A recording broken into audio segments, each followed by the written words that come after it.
जय हिंद। आज समझते हैं कंज्यूमर बिहेवियर क्या होता है। देखिए, जब हम भी कंज्यूमर के परचेसिंग पैटर्न को जब समझते हैं, उसके जो हमारा जो कंज्यूमर है जो क्रय करता है, उसके क्रय बिहेवियर को जब हम पूरी स्टडी करते हैं, पूरे का पूरे समझ लेते हैं, तो इस प्रक्रिया को क्या बोलते हैं? इस प्रक्रिया को कंज्यूमर बिहेवियर बोलते हैं। अब कंज्यूमर बिहेवियर दो तरीके से इम्पेक्ट करता है, इंटरनली भी एक्सटर्नली भी। इंटरनली क्या होता है?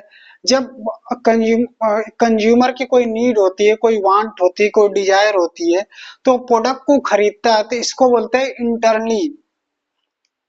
और उसके बाद होता है एक्सटर्नली। एक्सटर्नली मतलब बाहरी फैक्टर।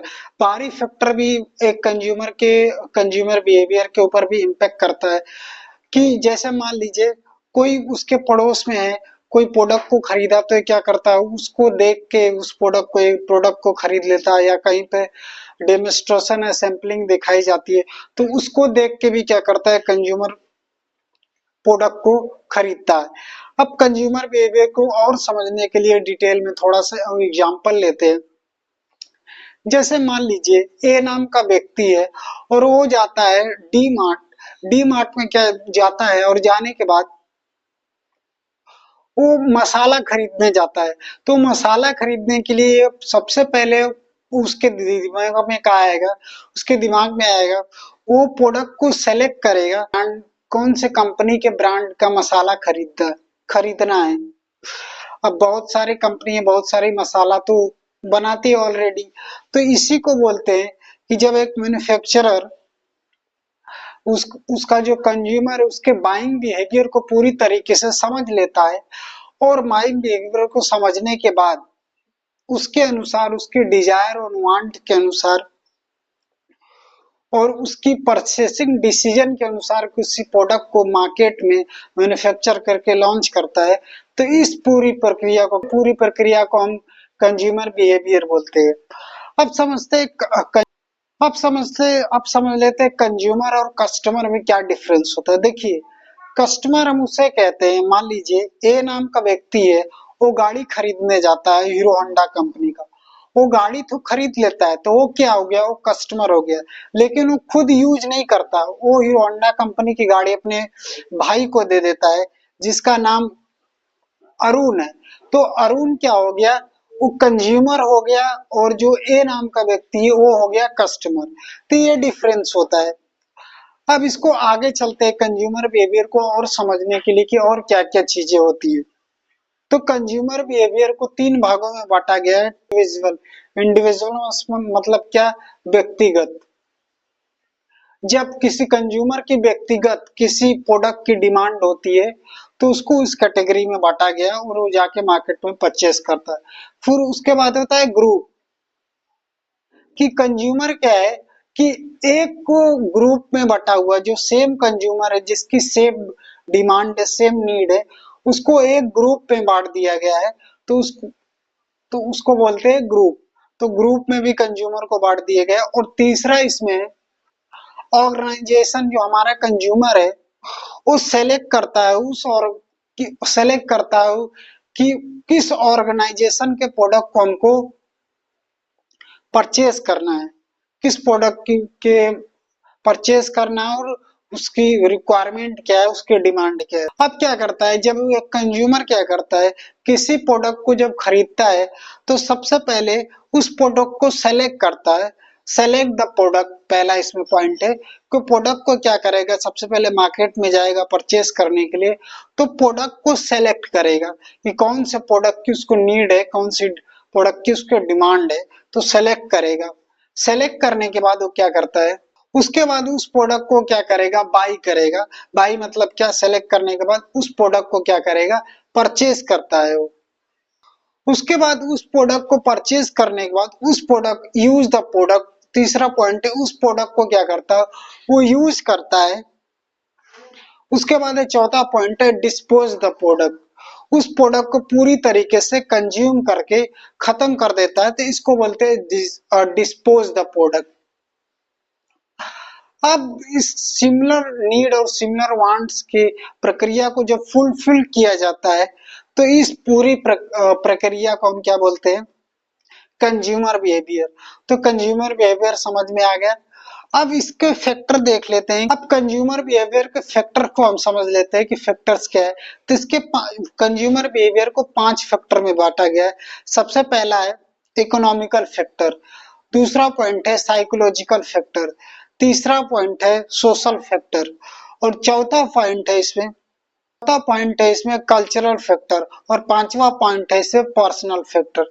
तो हम एक एक फैक्टर को समझते हैं कि क्या इसमें डिटेल को एक एक फैक्टर को हम समझे। सबसे पहले हम समझते हैं साइकोलॉजिकल फैक्टर। साइकोलॉजिकल फैक्टर मतलब क्या कि जो कंज्यूमर है उसके दिमाग में उस प्रोडक्ट को लेके क्या छवि है, उसके दिमाग में क्या परसेप्शन बना हुआ है, तो इसको बोलते हैं साइकोलॉजिकल फैक्टर। जो प्रोडक्ट को खरीदना चाहता है तो उसके दिमाग में उस प्रोडक्ट से लेके क्या छवि है, क्या परसेप्शन है, उस प्रोडक्ट के बारे में वो किस तरीके से सोचता है, तो इसको बोलते हैं साइकोलॉजिकल फैक्टर। अब साइकोलॉजिकल फैक्टर में है मोटिवेशन। मोटिवेशन मीन्स क्या, by see the other consumer and people. जो हमारा जो कंज्यूमर है किसी अदर पीपल को वो प्रोडक्ट को खरीदते हुए देखकर भी प्रोडक्ट को क्या कर सकता है, मोटिवेट हो सकता है उस प्रोडक्ट को खरीदने के लिए। दूसरा पॉइंट है परसेप्शन। परसेप्शन मीन्स क्या कि उस प्रोडक्ट से रिलेटेड जो कंज्यूमर है उसके दिमाग में कैसी छवि बनी है उस प्रोडक्ट से रिलेटेड।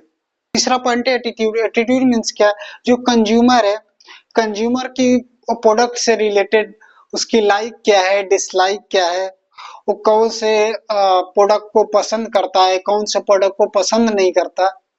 अब ये डिपेंड करता है उस प्रोडक्ट के बिलीफ के ऊपर। जैसे मान लीजिए कोई अल्कोहल है, तो अल्कोहल को जो अल्कोहल है तो जो कंज्यूमर है उसके दिमाग में वो छवि बनी है कि ये जो अल्कोहल है अच्छा नहीं है, तो उसको क्या करेगा, वो हेल्थ के लिए अच्छा नहीं, तो उसको क्या करेगा, डिसलाइक कर देगा। लेकिन जो दूसरा प्रोडक्ट है लेमन जूस या लस्सी, तो उसके दिमाग में क्या छवि, उसको लाइक करेगा क्योंकि उसके दिमाग में बनी छवि बनी हुई है क्योंकि लेमन जूस है या फिर लस्सी है, ये सेहत के लिए अच्छा होता है। तो इसको बोलते हैं एटीट्यूड। अब आगे उसके बाद अगला पॉइंट है लर्निंग। अब जो कंज्यूमर है वो प्रोडक्ट से रिलेटेड क्या करता है, अपने आप को अप टू डेट भी करता है और लर्निंग भी करता है।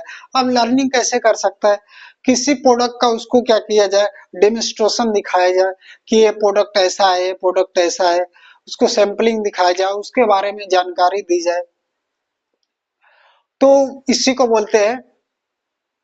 उसके बाद है by C the other product. Other other product को भी देख के हमारा जो कंज्यूमर है वो लर्निंग करता है, वो समझता है उस प्रोडक्ट के बारे में।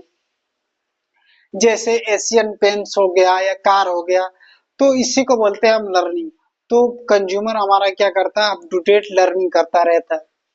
अब इसमें दूसरा पॉइंट देख लेते हैं पर्सनल फैक्टर। पर्सनल फैक्टर में पहला पॉइंट आता है एज। क्योंकि हर कंज्यूमर की जो एज है वो अलग अलग है, अलग अलग एज होने की वजह से उसकी जो रिक्वायरमेंट है अलग अलग एज के हिसाब से अलग अलग होगी। उसके बाद है दूसरा पॉइंट है ऑक्यूपेशन।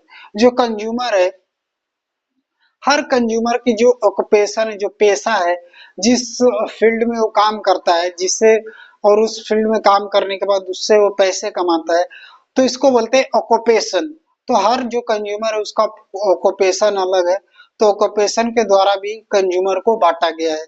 क्योंकि अलग अलग जो कंज्यूमर की अलग अलग ऑक्यूपेशन है, तो अलग अलग ऑक्यूपेशन होने की वजह से अलग अलग इनकम भी होगी।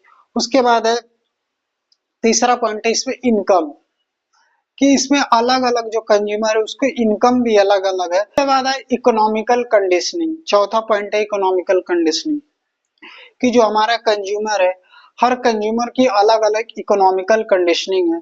तो जो हर कंज्यूमर की अलग अलग इकोनॉमिकल कंडीशनिंग होने की वजह से वो अलग अलग प्रोडक्ट को क्या करेगा, अपने इकोनॉमिक कंडीशन के हिसाब से वो परचेज करेगा। उसके बाद है पर्सनालिटी। देखिए हर कंज्यूमर की अलग अलग पर्सनालिटी होती है, तो अलग अलग पर्सनालिटी होने के हिसाब से वो अलग अलग प्रोडक्ट के क्या करेगा, लाइक करेगा, डिसलाइक करेगा, उसकी जो अलग अलग प्रोडक्ट की डिमांड होगी, रिक्वायरमेंट होगी, तो उसको इस हिसाब से बांटा गया है। उसके बाद है लाइफ स्टाइल। हर कंज्यूमर की जो लाइफ स्टाइल होता है, जो जीवन शैली होता है, जो जीने का तरीका होता है, वो अलग अलग होता है। तो अलग अलग लाइफ स्टाइल होने की वजह से जो प्रोडक्ट है, वो अलग अलग प्रोडक्ट का नीड होता है मार्केट में। तो उसको भी समझना पड़ता है। उसको समझने के बाद तब क्या करते हैं, मार्केट में हम अपने प्रोडक्ट को बना के लॉन्च करते हैं। अब जो एक कंज्यूमर है, जब वो कंज्यूमर किसी प्रोडक्ट को खरीदेगा तो क्वेश्चनिंग भी करेगा। अब वो 5 तरीके से क्वेश्चनिंग कर सकता है। पहला है विच। विच मतलब क्या, कि वो किस प्रोडक्ट का चुनाव कर रहा है और किस लिए उस प्रोडक्ट का चुनाव किस लिए कर रहा है, उसकी जरूरत क्या है, उसकी रिक्वायरमेंट क्या है। दूसरा है वाई। वाई मतलब क्या, क्यों। क्यों वो क्वेश्चन करता है कि जो प्रोडक्ट को, जिस प्रोडक्ट की उसको डिमांड है, उसको रिक्वायरमेंट है, उसकी डिमांड क्यों है। जब वो क्यों, जब उसका सॉल्व हो जाता है, ये जो क्यों क्वेश्चन है, जब उसका सॉल्व हो जाता है, उसके बाद तीसरा क्वेश्चन वो करता है हाउ। मतलब क्या, कि कैसे इस प्रोडक्ट को हम किस तरीके से परचेज कर सकते हैं। अब अलग अलग प्रोडक्ट को अलग अलग तरीके से हम परचेज कर सकते हैं। ऑनलाइन भी कर सकते हैं, ऑफलाइन भी कर सकते हैं। उसके बाद वो जब ये क्वेश्चन फुलफिल हो जाता है, तो जो कंज्यूमर है हमारा, वो चौथा क्वेश्चन करता है। चौथा क्वेश्चन वो वेयर करता है। वेयर मतलब क्या है, वेयर मतलब कहाँ, उस प्रोडक्ट को कहाँ से खरीद सकता है, किस जगह से खरीद सकता है, और कौन से जगह से उस प्रोडक्ट की जो नीड है वो फुलफिल हो सकती है उस कंज्यूमर की। क्वेश्चन करता है हु मतलब क्या, किसके लिए, किसके लिए उस प्रोडक्ट को खरीदना चाहता है, किसके लिए उस प्रोडक्ट की नीड है, वांट है, डिजायर। तो ये पांचों क्वेश्चन जब एक कंज्यूमर कर लेता है, और ये पांचों क्वेश्चन का जब जवाब मिल जाता है, तब क्या करता है एक कंज्यूमर, एक प्रोडक्ट को क्या करता है, खरीदता है, परचेज करता है। तो एक कंज्यूमर है, उसकी जो कंज्यूमर बिहेवियर है बहुत कॉम्प्लेक्स होती है। क्यों, कंज्यूमर है उसकी जो आवश्यकताएं, जो नीड है, वो अनेक नीड है। अलग अलग कंज्यूमर की अलग अलग नीड है, मेनी नीड्स है। तो उस नीड को समझना बहुत ही टफ होता है एक जो मैन्युफैक्चरर है उसके लिए। तो इसीलिए कंज्यूमर बिहेवियर को कॉम्प्लेक्स कहा गया। और अलग अलग कंज्यूमर बिहेवियर, अलग अलग कंज्यूमर की अलग अलग नीड होती है, अलग अलग वांट्स होती है, अलग अलग डिजायर होती है। तो उस डिजायर को, नीड्स को, उस वांट्स को समझना बहुत ही मुश्किल है, बहुत ही कॉम्प्लेक्स है। तो इसीलिए इसको कॉम्प्लेक्सिटी में बांटा गया है। ये था कंज्यूमर बिहेवियर पूरा का पूरा इंट्रोडक्शन। आई होप आपको समझ में आ गया होगा कि कंज्यूमर बिहेवियर क्या होता है। आज के लिए इतना ही। Thank you so much.